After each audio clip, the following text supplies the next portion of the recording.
Assalamualaikum warahmatullahi wabarakatuh. Kami di sini akan mempresentasikan tentang diskusi kasus. Selanjutnya kami akan memperkenalkan anggota, yaitu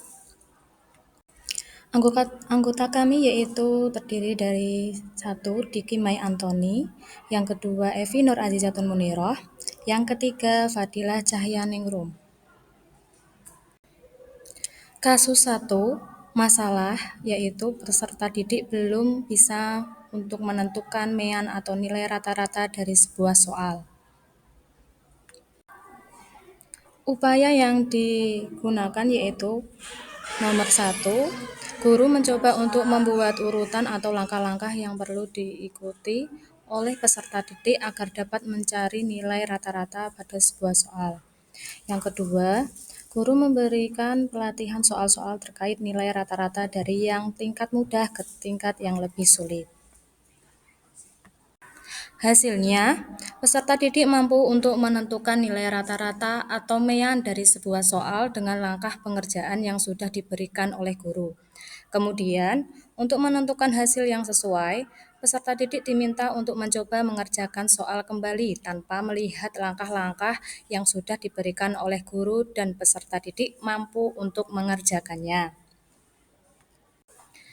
Refleksinya yaitu memperoleh pengetahuan terkait bagaimana cara atau langkah yang bisa diambil untuk memecahkan masalah dalam mengenai peserta didik yang belum bisa memahami atau mengerjakan soal matematika, khususnya di materi mean atau nilai rata-rata.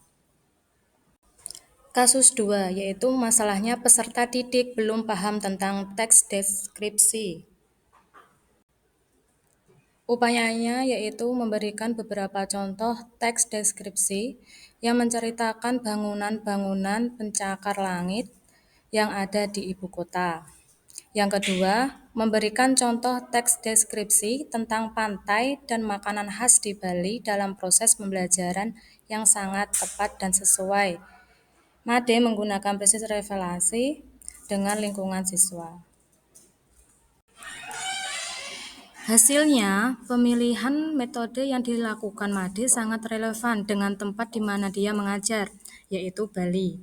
Hal ini dapat membantu peserta didik agar merasa lebih terhubung dengan materi pelajaran, karena mereka dapat merasakan keterkaitan langsung antara apa yang mereka pelajari dengan lingkungan sekitar mereka. Refleksinya yaitu dengan menekankan pentingnya konteks sosial dan lingkungan dalam pembelajaran. Dalam mengaitkan pembelajaran lingkungan maupun budaya, peserta didik dapat membantu lebih memahami pelajaran yang disampaikan. Di samping itu, siswa juga bisa membayangkan atau merefleksi terkait materi yang diberikan. Kasus 3, yaitu masalahnya sebagian peserta didik belum bisa berhitung dengan lancar.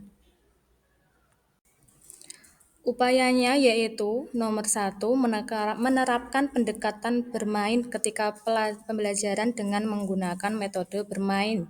Pembelajaran akan lebih efektif pada rentang usia anak kelas 1 SD.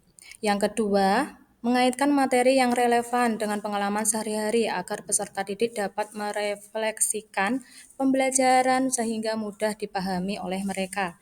Misalnya, guru memanfaatkan biji-bijian sebagai media untuk belajar berhitung. Yang ketiga, memanfaatkan perkembangan teknologi dengan cara menampilkan video, gambar, alat peraga secara visual untuk menunjang proses pembelajaran yang lebih efektif.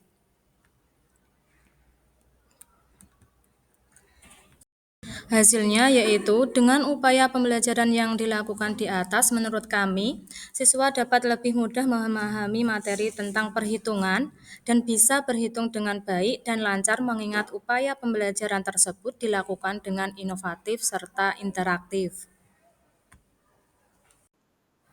Refleksi dari kasus ketiga lagi itu yaitu kegiatan pembelajaran yang kami sarankan di atas sangat erat kaitannya dengan teori belajar konstruktivisme dengan menyediakan benda-benda di sekitar serta beberapa permainan yang berhubungan dengan hitung-hitungan secara tidak langsung. Siswa dihadapkan dengan situasi nyata yang ada di lingkungan sekitarnya, sehingga tercipta pengalaman baru yang lebih digunakan untuk memecahkan masalah yang dihadapinya.